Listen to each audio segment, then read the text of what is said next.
Hello friends, welcome to my channel Control Panel Ideas. I am Pramod Pariyar. My topic is difference between power transformer and distribution transformer. तो दोस्तों हम आपके लिए एक नया topic पर जानकारी लेकर आए हैं कि पावर ट्रांसफार्मर और डिस्ट्रीब्यूशन ट्रांसफार्मर के बीच का क्या अंतर है। तो देखिए दोस्तों, हमारे साथ बराबर वीडियो में बने रहिएगा जिससे आपको जानकारी डिप तक प्राप्त होती रहे। और मैं ये भी बोलूँगा, हमारे जो टेक्नीशियन साथी लोग हैं या आईटी होल्डर्स हैं या टेक्निकल वर्क करने वाले साथी लोग हैं, अगर हमारा चैनल सब्सक्राइब न किया हो तो प्लीज़ सब्सक्राइब कर लें, बेल आइकॉन को दबाकर ऑल पर क्लिक कर लें जिससे आने वाला हर वीडियो आप तक समय पर मिलता रहे। तो चलिए हम शुरू करते हैं।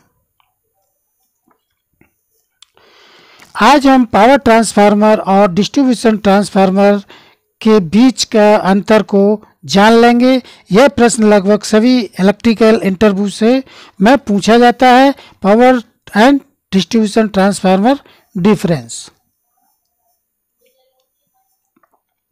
पावर ट्रांसफार्मर वह ट्रांसफार्मर है जो 33 किलोवाट के ऊपर काम में लिए जाते हैं, जैसे 33 केवी, 66 केवी, 110 केवी, 220 केवी, 400 केवी, 765 केवी। इन सभी वोल्टेज लेवल पर जो ट्रांसफार्मर काम करते हैं वह पावर ट्रांसफार्मर कहलाते हैं। जैसे कि ये चित्र में दिया हुआ है power transformer.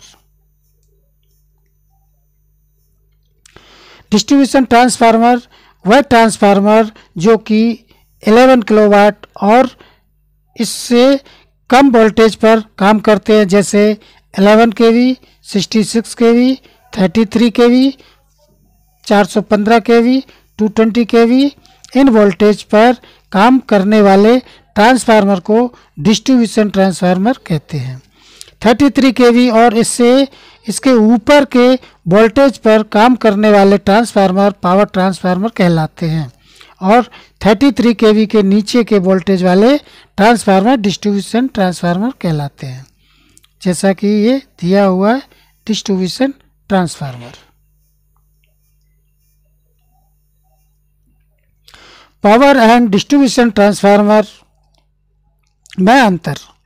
Power transformer step up और स्टेप डाउन दोनों के लिए उपयोग किए जाते हैं, जबकि डिस्ट्रीब्यूशन ट्रांसफार्मर सिर्फ स्टेप डाउन के लिए इस्तेमाल किए जाते हैं। मतलब पावर ट्रांसफार्मर की मदद से वोल्टेज को कम तथा ज़्यादा दोनों किया जा सकता है, परंतु डिस्ट्रीब्यूशन ट्रांसफार्मर से वोल्टेज को सिर्फ कम ही कर सकते हैं। पावर ट्रांसफार्मर का उपयोग वोल्टेज ट्रांसमिशन और वोल्टेज रिसीविंग में उपयोग में लाए जाते हैं, जबकि डिस्ट्रीब्यूशन ट्रांसफार्मर सिर्फ डिस्ट्रीब्यूशन के लिए उपयोग होते हैं। मतलब पावर ट्रांसफार्मर का उपयोग वोल्टेज को एक जगह से दूसरी जगह भेजने के लिए किया जाता है, परंतु डिस्ट्रीब्यूशन ट्रांसफार्मर का उपयोग वोल्टेज को कम करके इलेक्ट्रिकल उपकरण को चलाने के लिए किया जाता है। जैसा कि दिया है दोस्तों, ये पावर ट्रांसफार्मर है और ये डिस्ट्रीब्यूशन ट्रांसफार्मर।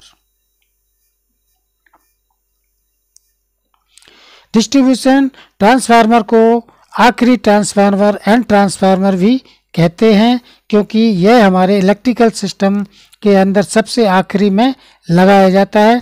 पावर ट्रांसफार्मर में लोड फ्लक्चुएशन नहीं होता, जबकि डिस्ट्रीब्यूशन ट्रांसफार्मर में लोड फ्लक्चुएशन ज़्यादा होता है। मतलब डिस्ट्रीब्यूशन ट्रांसफार्मर से निकली इलेक्ट्रिकल सप्लाई को हम हमारे उपकरण से जोड़ते हैं और हमारे इलेक्ट्रिकल उपकरण के बार बार बंद स्टार्ट होने से लोड फ्लक्चुएशन होता है। पावर ट्रांसफार्मर में कॉपर लॉस और आयरन लॉस फिक्स होते हैं और डिस्ट्रीब्यूशन ट्रांसफार्मर में आयरन लॉस फिक्स होता है, जबकि कॉपर लॉस इलेक्ट्रिकल लोड के साथ कम ज़्यादा होता रहता है। जैसा कि ये दिया हुआ है, ये डिस्ट्रीब्यूशन ट्रांसफार्मर है, ये सेकेंडरी आउटपुट टर्मिनल है, ये प्राइमरी टर्मिनल है और ये बीच में फ्यूज लगाया है और ये पोल दिया हुआ है, न्यूट्रल ग्राउंडिंग बार दिया हुआ है।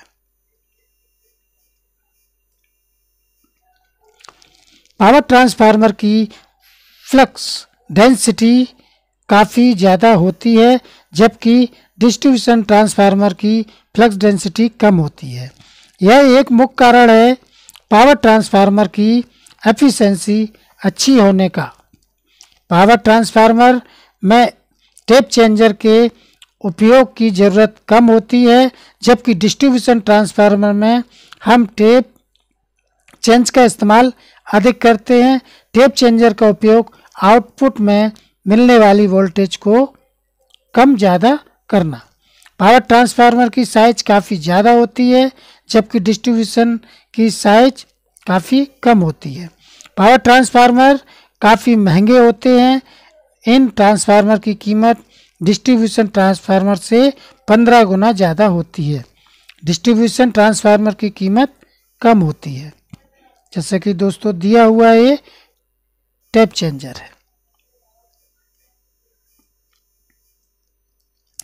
Power and distribution transformer connection दो तरह के होते हैं। Number 1 star to delta, number 2 delta to star. जबकि डिस्ट्रीब्यूशन ट्रांसफार्मर को हमेशा सिर्फ डेल्टा टू स्टार से ही जोड़ा जाता है।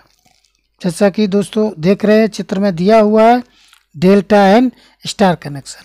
ये डेल्टा कनेक्शन है, जैसा कि दिया हुआ है।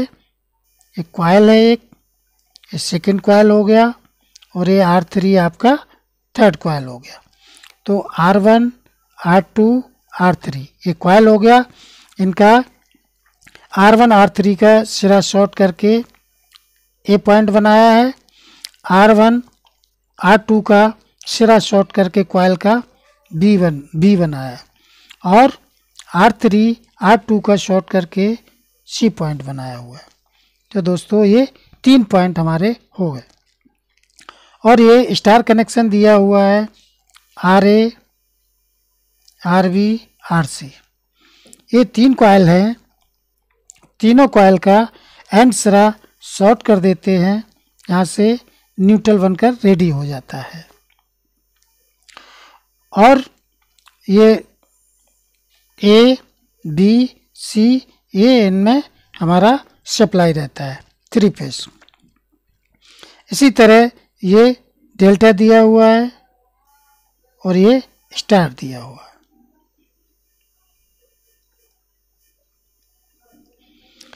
तो दोस्तों उम्मीद है आज आपके से power transformer and distribution transformer से जुड़े कई सवालों के जवाब मिल गए होंगे।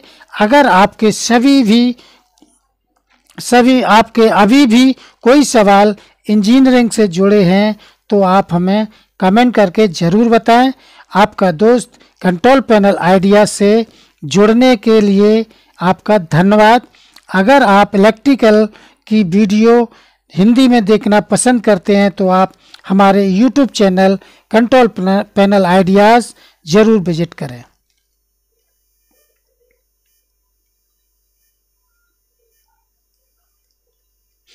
Thank you for watching my video.